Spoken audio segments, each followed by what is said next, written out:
What's up, guys? How we doing? So today's video is rather uncomfortable. I do not like doing videos about people's parents, their finances, and these types of situations, but I feel like it's necessary here. So I'm going to give you a peek at the abuse, manipulation, both physical and mental, that the Lawrence family has done to Jet and Hunter. And then back to fun motocross stuff. I have some pretty solid information about where Chase Sexton will be riding next year. Check out Nano-Extreme. If you haven't tried this stuff, click the link in the description, get your sample, and then I'm telling you, this is the best pain cream I've ever used. It works so good. And I don't like taking pills. All of us that ride dirt bikes have all sorts of aches and pains. Get your sample and don't take my word for it. Use it yourself. Head over to Nano-Extreme. Use code COOKSY for free shipping. Check out Coach Rob's YouTube channel. He's got information about physical fitness, interviews with Ryan Hughes, Connor Fields, Big E, Daniel Blair, and all sorts of good content. So head over to Coach Rob's YouTube channel and give him a subscription. You need people like me so you can point your fucking fingers and say, that's the bad guy. So I hate making videos like this. I know people say, oh, this is Cooksy. I don't. I really don't. I didn't sleep very well the last couple nights trying to figure out how to phrase this. I don't like being the one that breaks news about abuse or people being manipulated. It's not fun. It is not fun. But at the same time, I will not be complicit and not say anything when I see or hear of abuse or manipulation or things that I just think are wrong. I will speak up, and I hope more people follow along and also speak up, because a lot of the people that I interviewed leading into this and got a lot of this information from all request to be kept anonymous. I wish they would speak up. If they would speak up, less things like this would happen. So Darren Lawrence has spun this tale about how they're this amazing family. They sacrificed everything to get the boys here. It's all about just keeping the family unit together. And while that's partially true, it's a lot darker than that. It's a lot of manipulation, and it's a lot of money, and it's a lot of control and narcissism wrapped up into that. Darren is controlling Jet like a prized possession, his golden goose. And I think he feels responsible for building him there. And maybe he feels like that's owed to him. I don't know. You'd have to ask Darren. But I want to give you an idea of the relationship that he has with these kids and the abuse that people have seen, that has been out there, that nobody talks about. In 2020, Jet's rookie season at the St. Louis Supercross, he made a mistake in the heat race, and Jet crossed over on a rider in a heat race and crashed. While discussing this after the heat race, before the main event, Darren Lawrence lost his mind and punched Jet Lawrence in the Geico Honda rig at a Supercross. An adult socked a minor. Yes, he was 16, and he punched him in the rig. And if there's one thing I know about physical abusers of women, children, typically, if they'll punch in public, it's 10 times worse in private. So that's what this guy did in a semi-truck of a factory team to his minor son. So what do you think's happening back at home? He was hit so hard that they were debating not letting him race the main event. And that's where everyone else comes involved. Then there's the team. Jeff Myshak, along with Ziggy and Mike Grondal, were the three guys that own the Geico Honda team. Marshak's a scumbag and a liar. I caught him in a lie in like 3 text messages. First, he told me he didn't know anything about the incident, and then he told me there was a big investigation. I'm like, well, which is it? Do you not know about it, or was there a big investigation? So I don't trust anything that Jeff Marshak says. I think the dude's a liar. But throughout my research, and I wish I could tell you the people that I talked to, there's some pretty big names. This absolutely happened. Now, the intensity of how hard he was hit is what's in debate. It's not necessarily that he actually punched him. It's how hard was the punch, and was he able to race after being hit that hard? Which is ludicrous to me, that the concern was whether he can race or not that we need to get this psychopath dad who punched their kid out of the rig and away from these people. But they're so scared of losing this talent, because that's what Jet is. Jet is a generational talent. We've all seen it.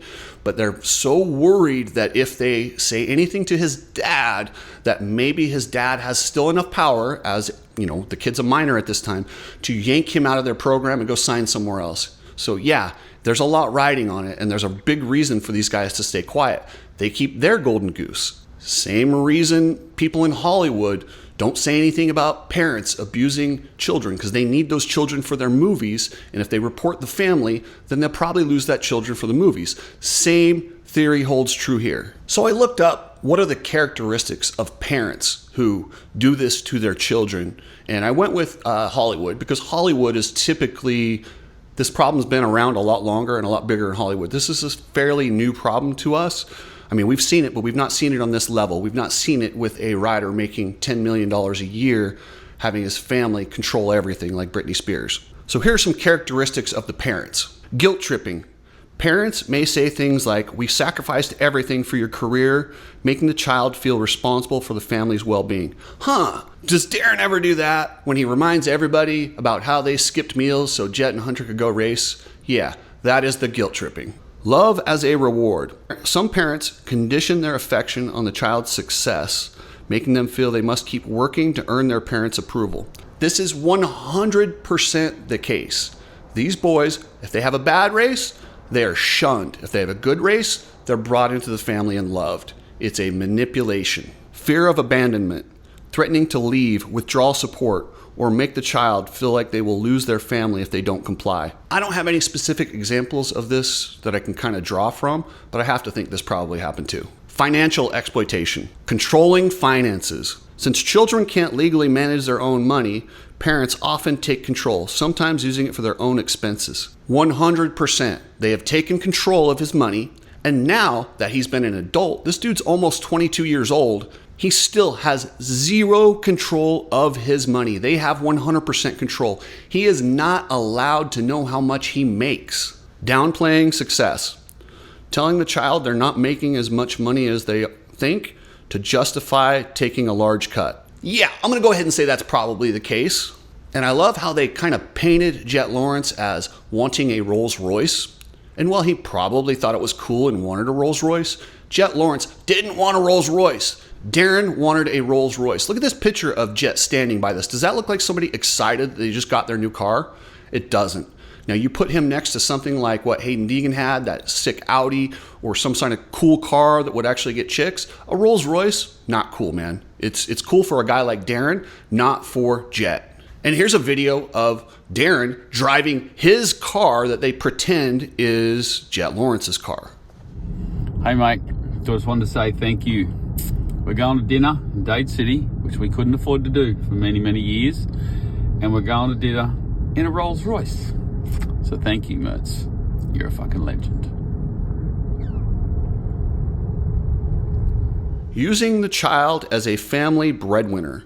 Putting pressure on the child to work nonstop to provide for the family. Yeah, I think that's pretty obvious that he's grinding these kids out there and just making sure they do everything because the family depends on them. Career control. Forcing roles. Pushing the child into roles they don't want if they are inappropriate or damaging to their mental health. Now this, we don't have roles, we have teams, and this would play into directing them to which team to sign. Discouraging independence. Making the child believe they wouldn't survive without parental management, preventing them from seeking outside representation. They have 100% done this, saying, oh, if we just give him all his money, he'll blow it, he's irresponsible, he's a kid. Instead of actually teaching him how to do it and setting him up with his own financial advisors and a trust that would work for him, instead, they maintain 100% control. Sabotaging opportunities. Some parents interfere with contracts or relationships with agents and studios to keep the child dependent on them. A lot like how they just sent Myrtle packing. Now let's look at isolating the child. Limiting outside influence. Keeping the child away from other adults who might question the parent's behavior, like teachers, agents, or mentors. Yeah, they are so guilty of controlling the environment that these kids are exposed to and not letting anyone get in there who could actually tell Jet, hey, you make $10 million a year. $3,000 a month for you is ridiculous. Controlling friendships. Only allowing friendships with people who reinforce the parent's control or the child's career. So this comes down to the girlfriend. Now, she wants to have a life with Jet because that's what you do. When you meet your significant other, you talk about marriage, kids, and building your own family.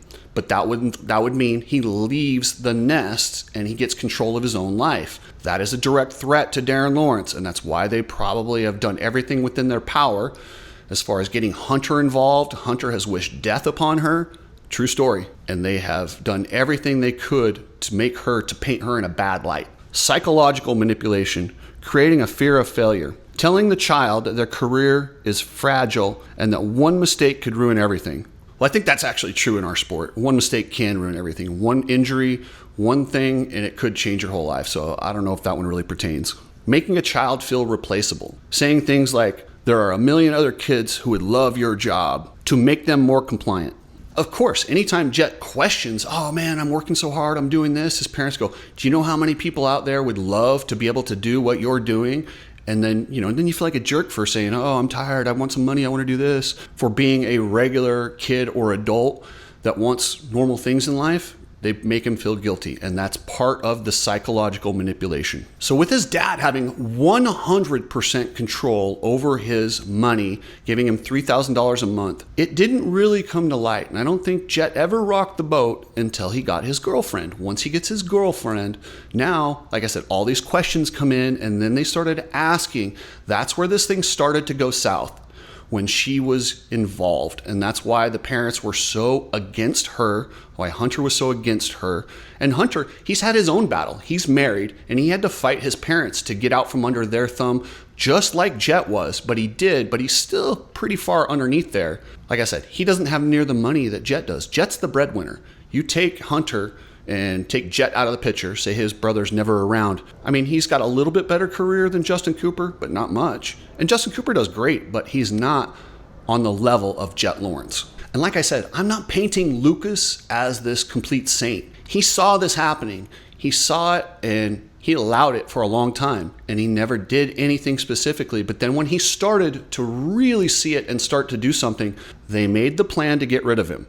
Like I said, he is not a saint. He's not some guy, he's an agent, and he's done some stuff that has pissed a lot of people off. And I've called him out for that. I did not like how he handled the Club MX deal. I did not like how they blocked Hayden Deegan from going to Australia. A lot of those things were, Myrtle was he was a part of some of those things. And those are bad decisions, but he's a human being, but he did not steal and do the things that they were trying to destroy him for. And now once he started kind of getting in Jet's ear, and where it really, the tipping point, I think, was Paris Supercross, when Jet could not afford, on his $3,000 a month stipend, to fly his girlfriend there for the race. Lucas made it happen.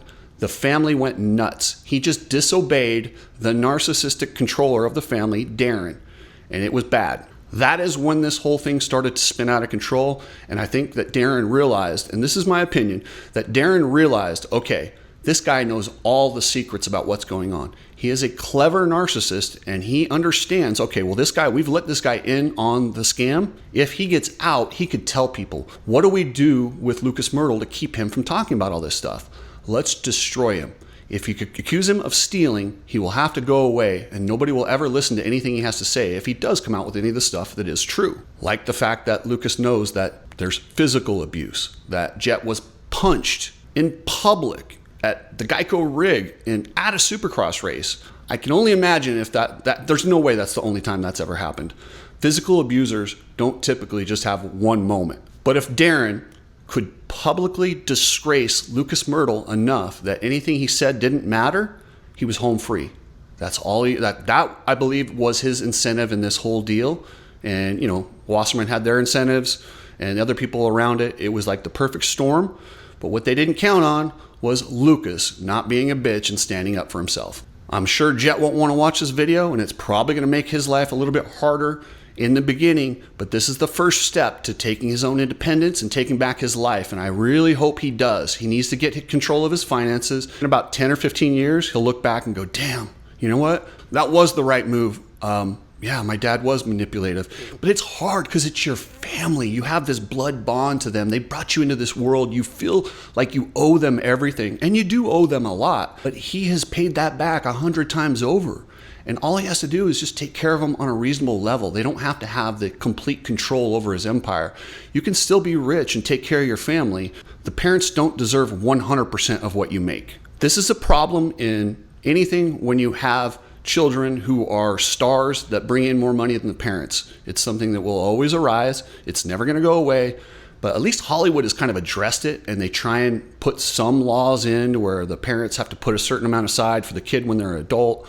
We have nothing like that in our sport, and I think it's maybe time. And I don't know if it's big enough to really set a standard where you have to do something like that. But if we all just are responsible and talk about these things, and we don't allow evil to exist, if everybody who saw what Darren was doing spoke up, we wouldn't have a problem. People wouldn't do this stuff if they knew they were going to get found out. Anyway, that's it for Darren, and sending my best to Jet Lawrence. I hope this works out. It's going to get worse before it gets better. Check out Ride Strapped. Best goggles, glasses, shirts, just a great company. Really enjoy working with these guys. Hit up ridestrap.com. Precision Transport, the best shipping company that I've ever dealt with. Family owned, just great people. So hit up pretransport.com if you need to ship anything. Alias MX gear, they're making a comeback, and there's a chance you might see Alias on a top rider next year. I know they're negotiating with some. They are back, so head over to Alias MX and get yourself some motocross gear. All right, so I had a bombshell news yesterday.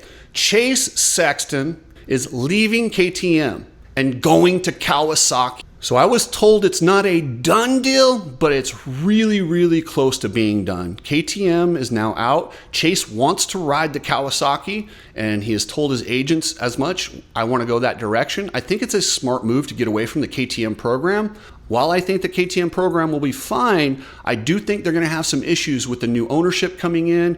So it could get weird in the next few years as far as getting the budgets you need to get the right equipment and move forward. Kawasaki, on the other hand, they are ready to go. They couldn't be happier, and look for Chase Sexton to be on a Kawasaki next year. Like I said, it's not 100%, but it's pretty close. I will be shocked if this doesn't happen. Thank you, members. I appreciate everything. You guys are the best, and you're all entered to win the Cooper